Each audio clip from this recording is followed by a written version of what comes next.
Ok. Muy bien. Y voy a compartir mi pantalla otra vez.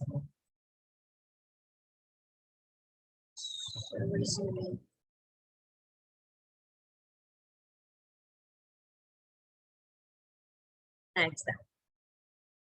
Listo, entonces estábamos hablando en cuanto a condiciones para un estudio efectivo. Hoy vamos a ver los últimos dos temas de las condiciones para un estudio efectivo.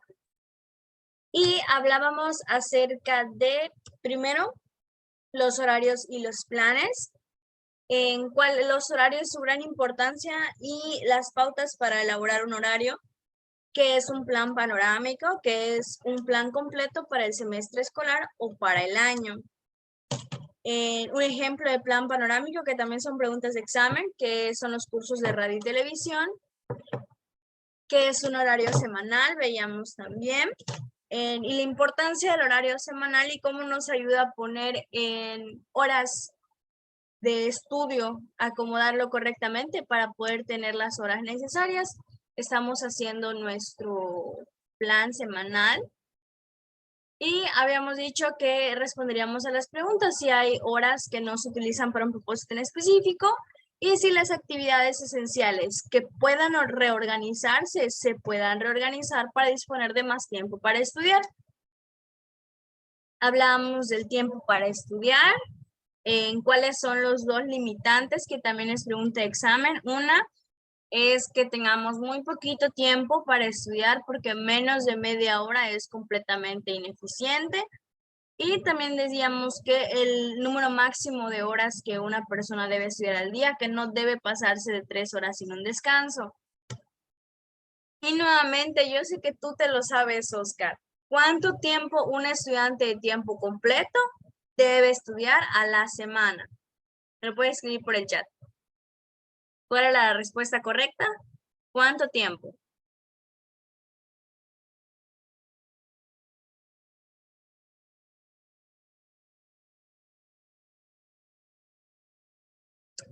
¿Cómo crees, Oscar? Un estudiante de tiempo completo estudia de 45 a 50 horas, de 80 a 85, de 35 a 45 o de 30 a 45. A ver, inténtalo. ¿Cuál era?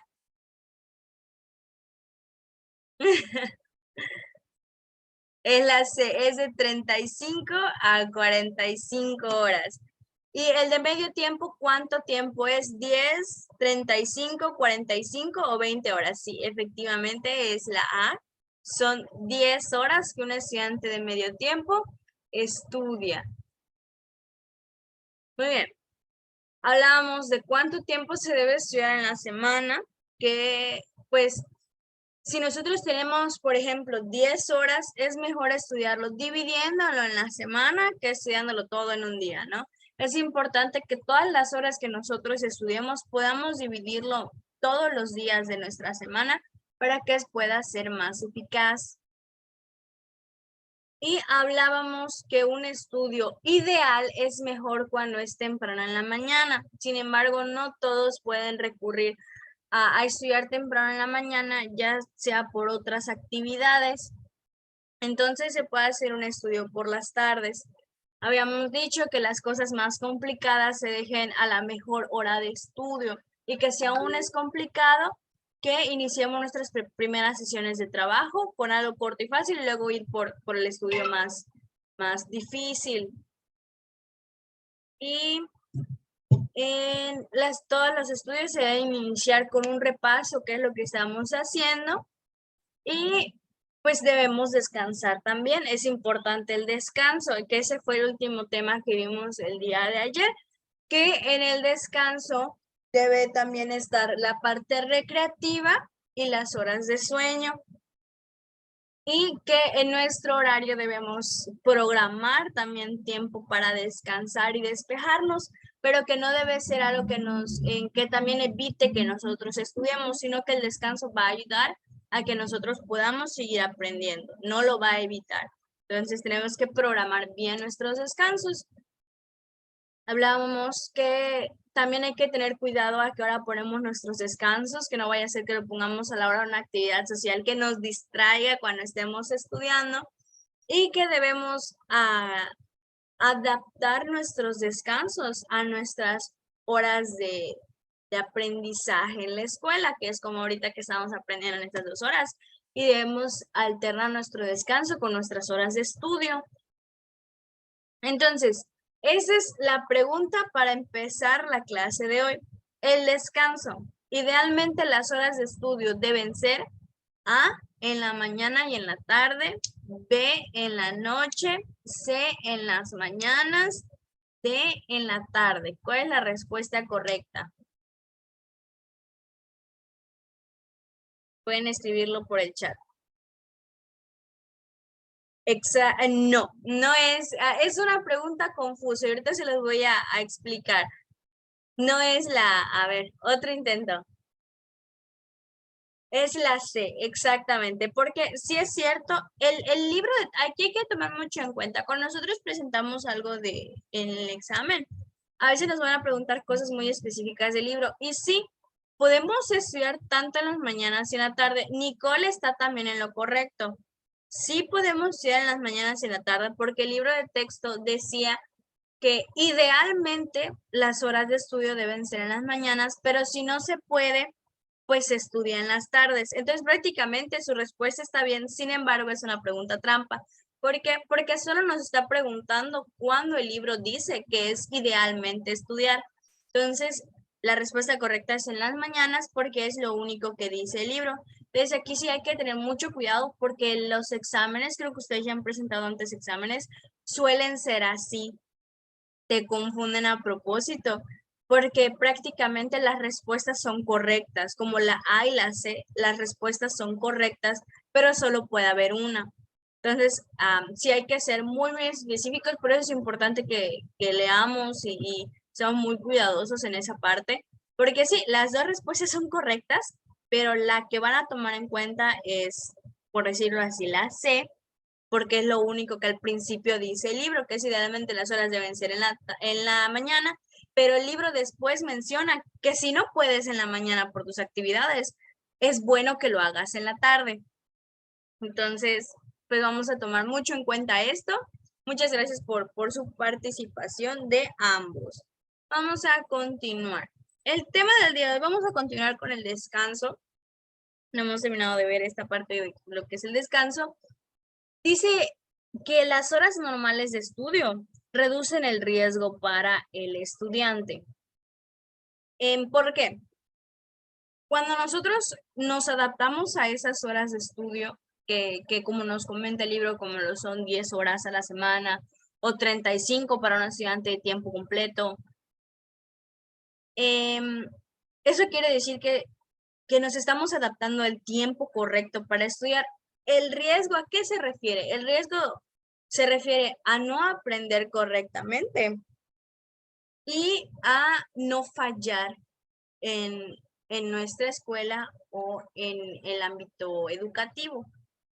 El riesgo va más allá de solo aprender, sino también de cumplir, porque tal vez aquí no es tanto como les comentaba, no tenemos así tareas de que me va a tomar 3 horas y que tengo que formar equipos, como en otras escuelas, sino que son tareas chiquitas, pero también es parte de nuestro estudio. Mencionaba el libro también que hay, no sé, materias donde te piden escribir ensayos, ¿no? Entonces requieres más que 1 hora para escribir un ensayo. Requieres reducir ese riesgo si nosotros tomamos las horas que debemos tomar para estudiar. El siguiente punto es que en la medida de lo posible debe considerar plan y horario como órdenes que cumplir con la prioridad máxima. Es decir, que va a haber momentos, va a haber días que nuestro horario y plan es la prioridad. Precisamente los horarios, como habíamos comentado, no solo se tratan horarios de estudio. Los horarios también nos ayudan para ciertos ámbitos de nuestra vida, como habíamos hablado de nuestro trabajo, de nuestra parte familiar, y debemos considerarlo como una prioridad el hecho de cumplirlo. No siempre se va a cumplir, pero sí es importante que los tomemos en cuenta todos los días. Y dice el siguiente: solamente por una buena razón, por ejemplo, es la enfermedad, usted puede apartarse de su plan, pero el plan mismo debe ser flexible. Habíamos hablado en cuanto a que el plan es importante que sea flexible. Nosotros no sabemos exactamente qué va a pasar el día a día. En un momento podemos estar en una circunstancia complicada y ni modos, no vamos a poder hacer esto a tal hora o hacer esto a tal hora o hacer esto en este momento porque no estamos en las circunstancias adecuadas por algo inesperado. La enfermedad es algo inesperado. Nosotros no planeamos enfermarnos, nosotros no sabemos cuándo nos vamos a enfermar, especialmente ahorita en momentos de COVID que es muy fácil contagiarse y no sabemos quién de las personas con las que estuvimos rodeadas tenía el virus en su cuerpo y nos lo pasó. Entonces tenemos, especialmente ahorita que estamos en medio de una pandemia, debemos tomar en cuenta que debemos ser flexibles en nuestro horario, especialmente si dado el caso, nosotros nos llegamos a enfermar, va a haber cosas que vamos a tener que limitar. Un ejemplo, la preparatoria abierta es flexible únicamente con casos positivos de COVID. Nosotros ya sabemos cuándo vamos a presentar desde un mes antes, ya escogimos nuestro horario, ya escogimos nuestro día, pero ¿qué pasa? No sé, digamos, me vino a visitar mi tía y ella no sabía y tenía COVID y me contagió, supongamos, ¿no? Entonces, nosotros ya no, y ese fin de semana teníamos examen. Nosotros no podemos presentar un examen con COVID. Eso quiere decir que esa semana no vamos a presentar examen. Sin embargo, en la preparatoria abierta tiene la flexibilidad únicamente por enfermedad por COVID y tú te haces tu prueba, vas, lo llevas y se solicita otro examen sin ningún problema. Pero ¿qué pasó? Que ya cambió nuestros planes. La prueba abierta nos va a reprogramar nuestro examen sin ningún problema por lo que estamos padeciendo. Pero ¿hasta cuándo vamos a presentarlo, no? Entonces, eso nosotros no lo controlamos. Sí podemos solucionarlo, pero no podemos dejarlo tal y como estaba antes. Entonces, hay que tener siempre esa flexibilidad y disposición para que si no funciona como nosotros queríamos o tenía que suceder, entonces lo vamos a modificar y vamos a tener esa disposición de hacerlo bien. Porque a veces nuestros planes no funcionan y estamos, ay, no, ¿qué voy a hacer? Sufrimos. Y en realidad debemos ser muy cuidadosos y buscar siempre la solución. También vemos que el siguiente punto dice, de vez en cuando los horarios se descompensan, pero con un plan funcional usted probablemente se encauce de nuevo. Es decir, a veces cuando tenemos ese tipo de situaciones, o supongamos, ¿no? También nos podemos enfermar de cansancio y queremos a veces cambiar nuestros momentos de descanso. También se puede hacer y a veces pueden descompensarse. Puede modificarse y tal vez tener un resultado diferente al que se esperaba en un principio. Pero si nosotros tenemos un plan funcional, ¿a qué le llamamos plan funcional? Que tal vez tenga un respaldo, que sea flexible, que se pueda modificar. Eso va a hacer que el propósito no se pierda, el propósito de nuestro horario no se pierda. Entonces, cuando hagamos nuestros planes para el horario, debemos ser cuidadosos y también debemos pensar muy bien en los riesgos que puedan suceder o los riesgos que no puedan suceder. Y por último punto, dice que con un plan menos funcional, la falta de flexibilidad significará que debe desecharlo y planear otro. Un plan que no se pueda seguir es peor que no tener ninguno. Imagínense, ustedes ya tienen un plan que está para el día de hoy, ya saben qué van a hacer, pero por motivos fuera de su alcance ocurre tal vez un accidente o hubo un problema en su casa, etcétera, ¿no? Entonces el plan se arruina. Sin un plan flexible o sin un plan que no funcione, ustedes van a tener problemas con su horario. Entonces, en esos casos es mejor dejar el plan y volver a hacer otro, Porque tener ese plan que ya no puedes seguir, es como si no tuvieras ninguno. Y el libro dice, es peor que no tener ninguno. Porque no puedes seguir con tus planes y empiezas a hacer todo a lo loco, ¿no? Luego al final te das cuenta que uno no hace nada. Y eso es mucho peor. Y vamos con el siguiente. Este es el último punto de la parte de condiciones para un estudio eficaz. Muy bien. ¿Dónde debemos estudiar? Y aquí vamos a hacer una dinámica. Pero no, solo una pregunta. ¿Ustedes dónde se encuentran ahora mismo mientras están tomando la clase? Lo pueden escribir en el chat. ¿Dónde se encuentran ahora tomando su clase?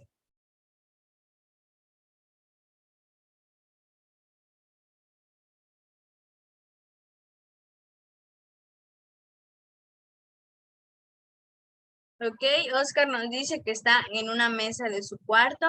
Y tú, Nicole, no hay respuesta incorrecta tampoco. Una pregunta nada más para conocer.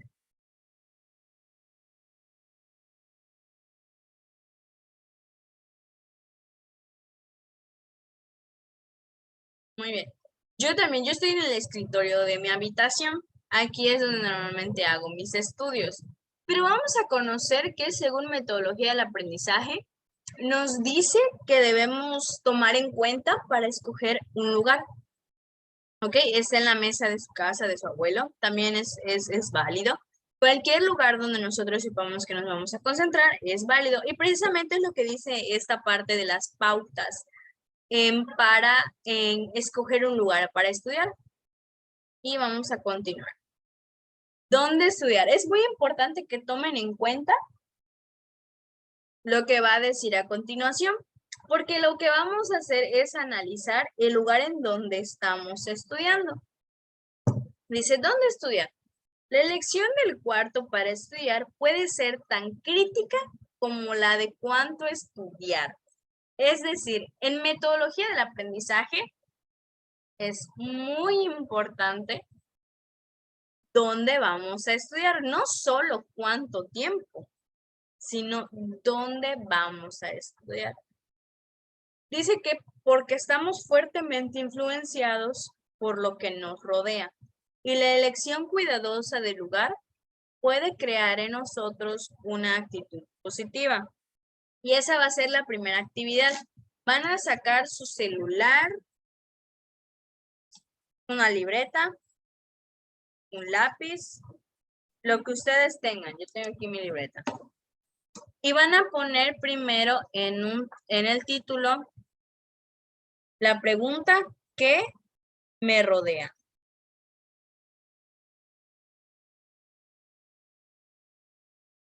Lo voy a escribir en el chat. ¿Qué me rodea?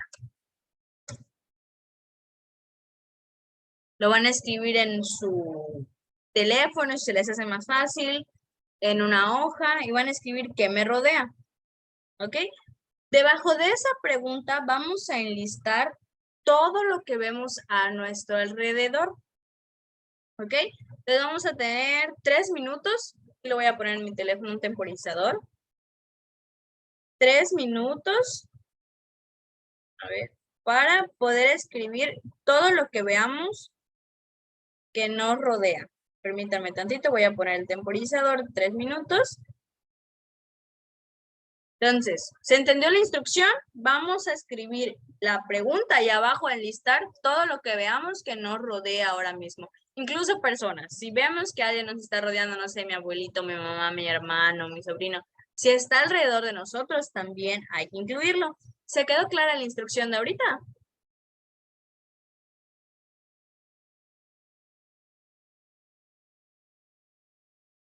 Ok, excelente. Entonces voy a poner el temporizador y podemos empezar ya.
Muy bien, entonces se acabaron nuestros 3 minutos y vamos a ver, enlistamos todos tal vez cosas distintas. Yo, por ejemplo, puse que tengo mis libretas, tengo mis libros, tengo plumas, tengo colores, tengo mi bocina, tengo mi cama acá atrás de mí, tengo mi guitarra, tengo mi espejo, tengo ropa porque aquí está mi cesto aquí al lado.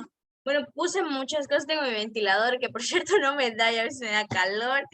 Tengo, pues puse todo lo que tengo a nuestro alrededor.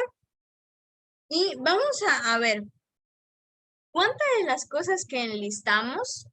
Esa es una pregunta personal, no me deben que responder, solo vamos a ver más o menos nuestras listas. ¿Cuál de las cosas que enlistamos, que tenemos a nuestro alrededor, nos sirve para estudiar? ¿Cuántas? Bien, ¿y cuáles no nos sirven para estudiar, que no necesitan estar donde vamos a estudiar? Por ejemplo, no sé, yo tengo, digamos, supongamos, que traje y tiré mi ropa aquí al lado, ¿no? Y a veces también tener el lugar desordenado nos distrae mucho de cómo debemos estudiar. Entonces, como vemos que está desordenado, bueno, lo voy a ordenar para tener un lugar cómodo para poder estudiar. Entonces, hay que tomar mucho en cuenta cuáles de estas cosas nos sirven para estudiar y ser las que tratemos de tener más cerca de nosotros. Continuamos con el tema. Ok, aquí dice que la primera condición es que la habitación donde se va a estudiar esté lejos de donde pueda haber distracciones, ya sean dinámicas, que es el ruido o el ajetreo, o estáticas, que son radios extendidos o diarios listos para ser leídos. Me pueden contestar en el chat. ¿Ustedes creen que una habitación tal vez sucia o desordenada pueda ser un distractor? Me pueden contestar en el chat. ¿Sí o no? ¿Creen que pueda ser un distractor? Sí, Nicole dice que sí. Oscar, ¿qué piensas? ¿Es un distractor para ti o no es válido decir tanto sí como no?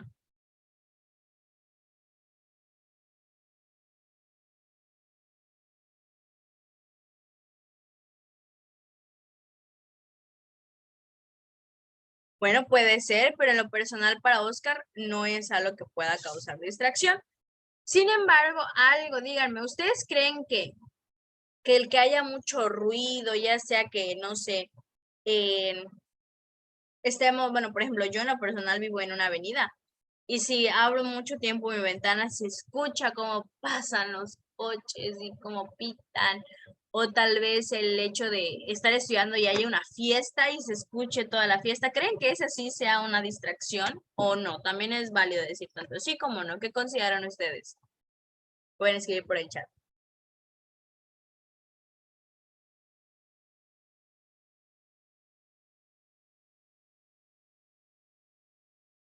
Oscar considera que eso sí ya es una distracción. Las distracciones son algo también muy personal, porque hay personas que se distraen con otras cosas de las que no. Por ejemplo, yo me distraigo con cuando hay muchas cosas a mi alrededor, porque todo lo quiero ver, yo soy muy curiosa. Pero hay personas, como dice Oscar, que no, que no le distrae porque saben lo que se está concentrando. Hay personas que no pueden escuchar nada cuando están estudiando porque les distrae. Yo prefiero, ya ven que al principio siempre les pongo música, especialmente clásica que no tenga letra, eso a mí me ayuda a concentrarme. Entonces, pero hay que seguir lo que dice el libro. La habitación donde debemos estar debe ser lejos de distracciones que son dinámicas como el ruido o el ajetreo o las radios encendidas que son estáticas. Entonces, hay dos tipos de distracciones que hay que tener en cuenta que deben estar lejos, que son las distracciones dinámicas y las distracciones estáticas. Las dinámicas son las que tal vez requieren un aspecto que involucre a otros o otras personas que como son personas, como son tal vez en los coches, es decir, que sea continuo. Y las estáticas son a lo que nosotros ponemos y nosotros controlamos, como son la radio, que están ahí, se escuchan, se ven y que pueden ser un distractor. Así es, también Nicole dice que también es un distractor, como cuando pasan los camiones. A mí me distrae mucho, pasa un camión y ya me estoy asomando, ¿no? Que es un tipo de ruido dinámico. Muy bien. Entonces, ahorita antes de continuar, vamos a salir de la reunión un momento para que yo pueda pausar lo que es el video. Permítanme tantito.